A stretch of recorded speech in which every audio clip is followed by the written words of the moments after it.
चलो तो देखो बच्चों, आज हम लोग एपी का जो है समांतर श्रेणी का 5 महत्वपूर्ण प्रश्न को हल करेंगे। तो आप लोग ध्यानपूर्वक देखेंगे। पहला क्वेश्चन है हमारे पास,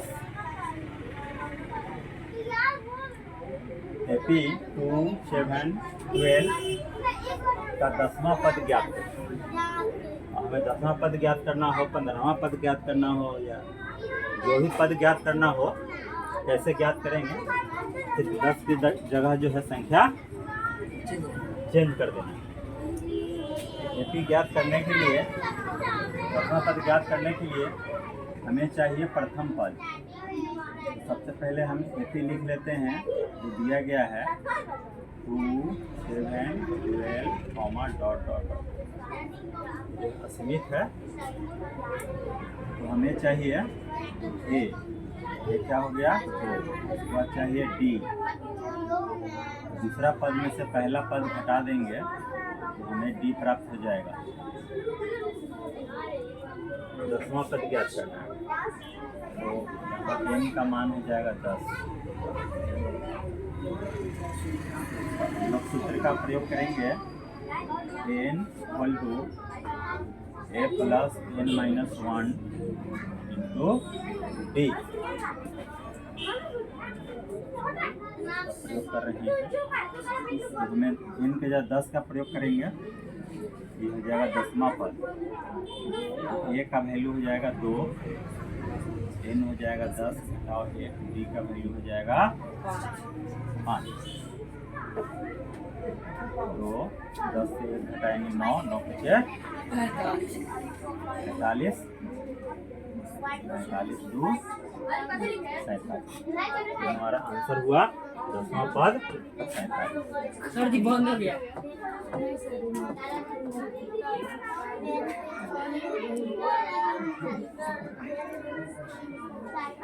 चल रहा है,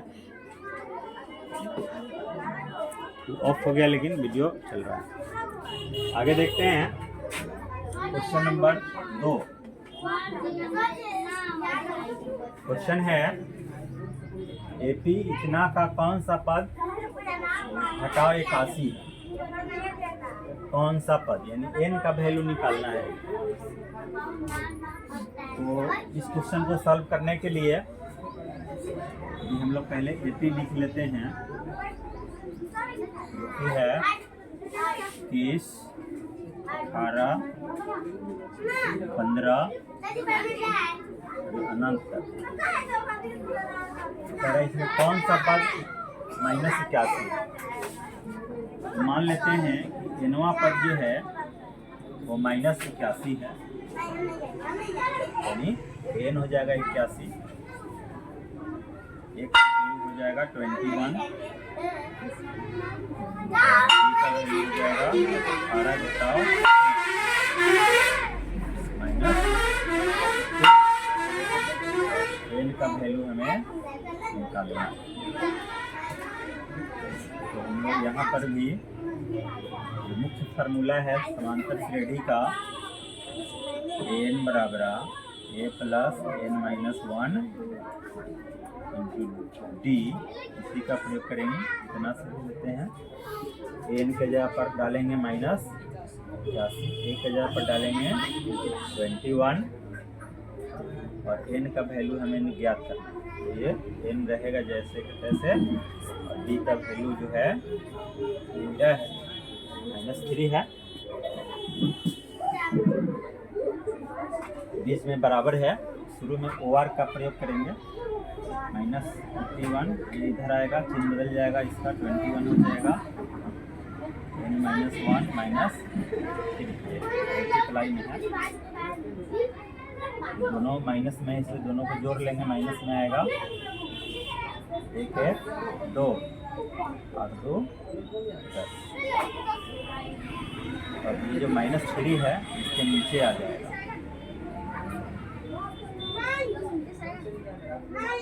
माइनस से माइनस कट जाएगा, 3 से भी कट जाएगा, 3 की 9, इसमें आ जाएगा 12 हो जाएगा, 12, n का वैल्यू हो जाएगा 34, माइनस 1 इधर आके प्लस हो जाएगा 35। इस प्रकार हमारा जो है n का वैल्यू निकल गया। हम लोग कह सकते हैं कि 35वां पद जो है इसका -81 है। पूछ रहा था कौन सा पद, तो 35वां पद जो होगा -81 होगा।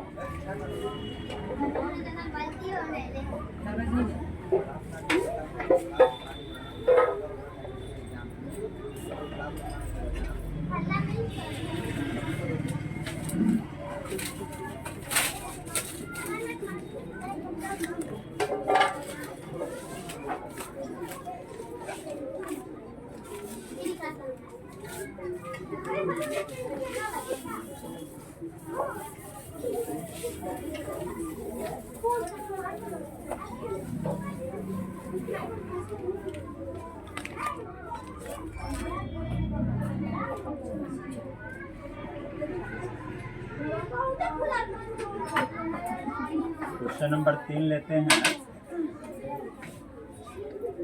वह एपी निर्धारित कीजिए जिसका तीसरा पद 5 और 7वां पद 9 है। यानी समांतर श्रेणी हमें ज्ञात करना है।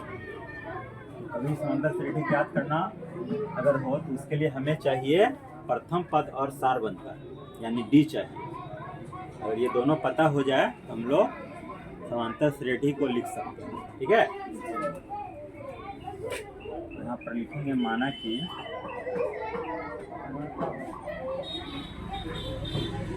एपी का प्रथम पद ए तथा सार्व अंतर डी, इसलिए मान लें क्योंकि निकालना है हमें, तो मानना पड़ा है। अब हम लोग प्रश्न से चलेंगे। प्रश्न में क्या कह रहा है, जिसका तीसरा पद 5, ये 5 है। इसका मतलब हुआ a plus 3 minus 1 into d equal to 5। n का वैल्यू 3 हुआ, a 3 लिखने का मतलब है n का वैल्यू 3 में से 1 घटेगा तो क्या बचेगा, 2d हो गया। तो हम लोग मान लेते हैं समीकरण 1। पुनः प्रश्न को देखते हैं क्या पूछ रहा है। कह रहा है तीसरा पद 5 है और 7वां पद 9 है। 7वां पद 9 है तो a 7 9 हो गया। ठीक है, यहाँ पर भी हम लोग लिख सकते हैं a प्लस 7 माइनस 1 9। जो हमारा फार्मूला होता है n का, उसी के द्वारा हम लोग यहाँ पे लिख रहे हैं। फार्मूला है एपी का, ये वाला पार्ट इधर है और ये वाला पार्ट इधर है। ए का वैल्यू हो गया, एन का वैल्यू जो है यहाँ 7 है तो 7 डाल दिया, -1 फार्मूला का हो गया। अब हम लोग इसको लिखेंगे 7 माइनस 1 क्या होता है 6 या 9। इक्वेशन 2 मान लेते हैं। 1 और 2 को हल करके ए और डी का मान निकालना है। तो क्या काम करते हैं, 2 में से समीकरण 1 को घटा देते हैं। यहाँ पर लिखेंगे समीकरण 2 घटाओ समीकरण 1 से।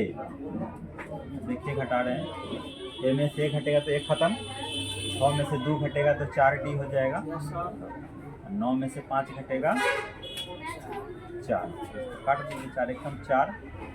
डी का वैल्यू हो गया 1।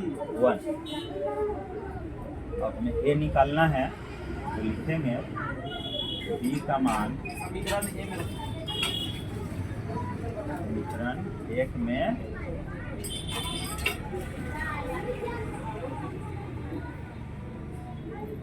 रखने पर a प्लस 2d, क्या लिखेंगे a प्लस 2 मल्टीप्लाई 1, क्योंकि d का वैल्यू 1 आया है, यहाँ पे हमने 1 डाल दिया, इक्वल टू है 5। 2 से 1 में गुना करेंगे 2, उधर चला जाएगा, 5 में से 2 घट जाएगा, हो गया 3। हमको क्या ज्ञात करना था, वह एपी निर्धारित कीजिए, मतलब एपी निकालना था। हम लोग लिखेंगे अतः एपी बराबर, पहला पद लिखाता है, पहले 3 हो जाएगा, उसके बाद जो डी का वैल्यू उसमें जोड़ते जाएंगे और अगला पद हमें प्राप्त होता जाएगा। 3 में डी है 1 को जोड़ देंगे तो क्या हो जाएगा, 4 हो जाएगा। 4 में 1 जोड़ दीजिए 5 हो जाएगा, 5 में 1 जोड़ दीजिए 6। इस तरह से ये अनंत तक चला जाएगा। इतना लिखना है, आप इसके आगे लिख सकते हैं। इसे 2-4 लिख लेने के बाद काम मेरा हो जाता है। इस प्रकार आप लोगों ने देखा एपी को कैसे हम लोग ज्ञात करते हैं।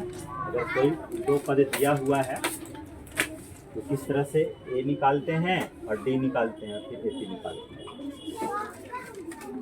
हम लोग चलेंगे अगले क्वेश्चन में।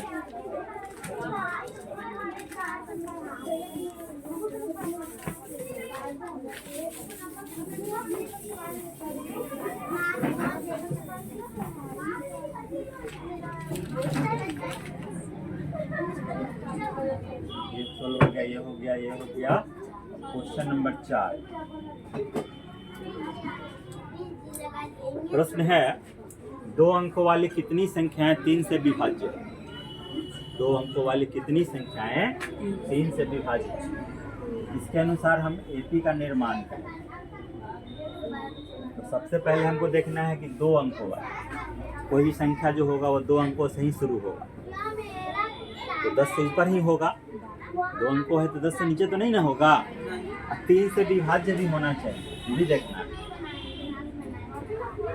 तो दिमाग लगाइए, 10 के बाद 11 होता है, 3 से विभाज्य नहीं है। 12 होगा, 12 3 से विभाजित है, इसलिए पहला संख्या हमारा होगा 12 और उसका अगला होगा 15 और अगला होगा, क्या कहते आप समझ ही गए। और लास्ट क्या होगा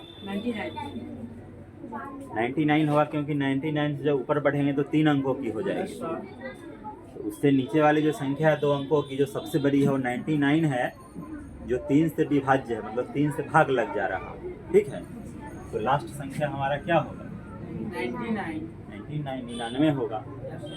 अब इसकी मदद से हम लोग लिख सकते हैं ए बराबर 12, बी बराबर 3, 15 घटाओ 12, 3, और अंतिम पद है 99। हम लोग लिख सकते हैं एन इक्वल टू 99। इसको एनवा पद या व्यापक पद ही बोलते हैं, अंतिम पद ही बोलते हैं। अंतिम पद, व्यापक पद, एनवा पद, एन टी एन ही बोलते हैं। इसलिए टी एन अगर लिखा हुआ है तो इसके लिए दिक्कत नहीं है, एक ही चीज़ है।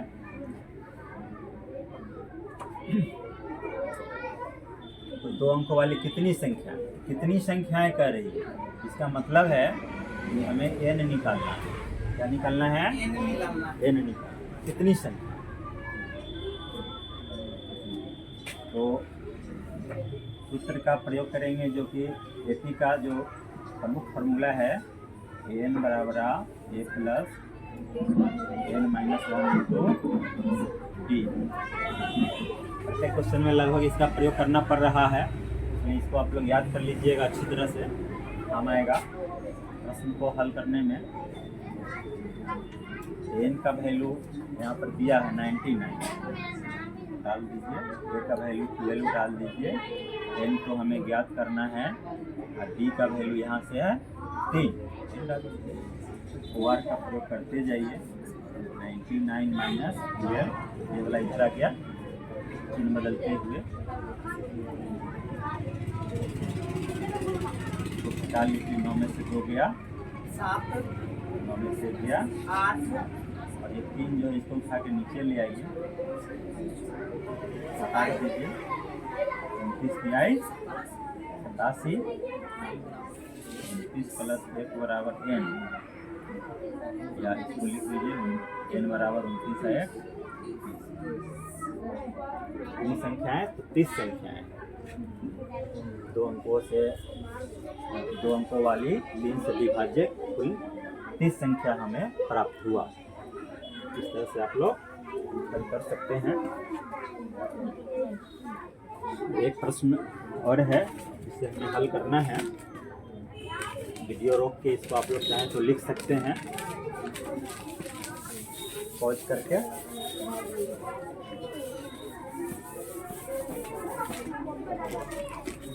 हम लोग अंतिम प्रश्न लेते हैं, क्वेश्चन नंबर 5।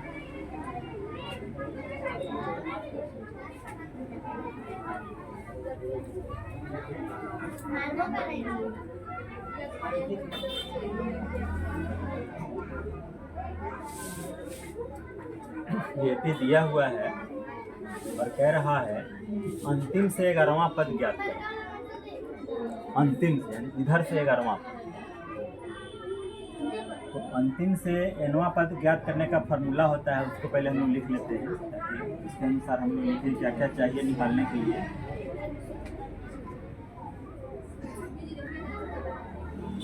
अंतिम से nवां पद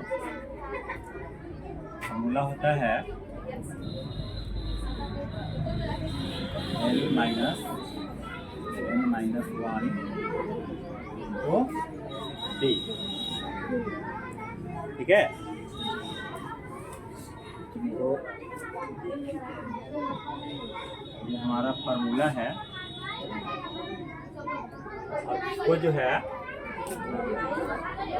इसका यूज करने के लिए हमें चाहिए L का मतलब होता है अंतिम पद, जो कि हमारे पास है 62 माइनस में है।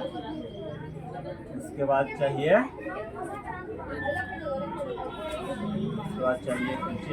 L हो गया, D चाहिए तो घटा लीजिए, 7 घटाओ 10 बराबर -3 आएगा। और n भी चाहिए, तो देखिए यहाँ लिखा हुआ है अंतिम से 11वां पद। 11वां पद कह रहा है तो n का मतलब हो गया 11, इसलिए अंतिम से 11वां पद, अंतिम से 11वां पद L है। देखिए यहाँ फार्मूला में L का वैल्यू -62 डाल देते हैं, माइनस n11 है और D अभी निकालें हम -3 -62 11 से घटा दीजिए, 10 होगा तो 10 को 3 में गुना कर दीजिए, क्या हो जाएगा 20 हो जाएगा प्लस में, क्योंकि ये घटेगा तो प्लस में 10 आएगा, इस माइनस के द्वारा -10 हो जाएगा। ये -10 को -3 में जब गुना करेंगे तो माइनस गुना करने से +30 हो जाएगा। और -62 में 30 को ऐड करना है, एक निगेटिव है एक पॉजिटिव है तो घटा देंगे और माइनस का चिन्ह लगा देंगे, क्योंकि ये माइनस वाला मान बड़ा है। कितना आएगा 32। यही आपका हुआ अंतिम से हमारे पास। इस तरह से हम लोगों ने आज सीखा कि किस तरह से यूपी से संबंधित अगर इस तरह का प्रश्न आएगा जो बहुत ही इम्पोर्टेंट है बोर्ड की दृष्टि से, तो कैसे हम लोग हल करेंगे। इसको अगर आप लोग एक बार में समझ नहीं आता है तो 2 बार 3 बार इस वीडियो को चलाकर देखेंगे तो अच्छी तरह से समझ में आ जाएगा। फिर मिलते हैं अगले वीडियो में।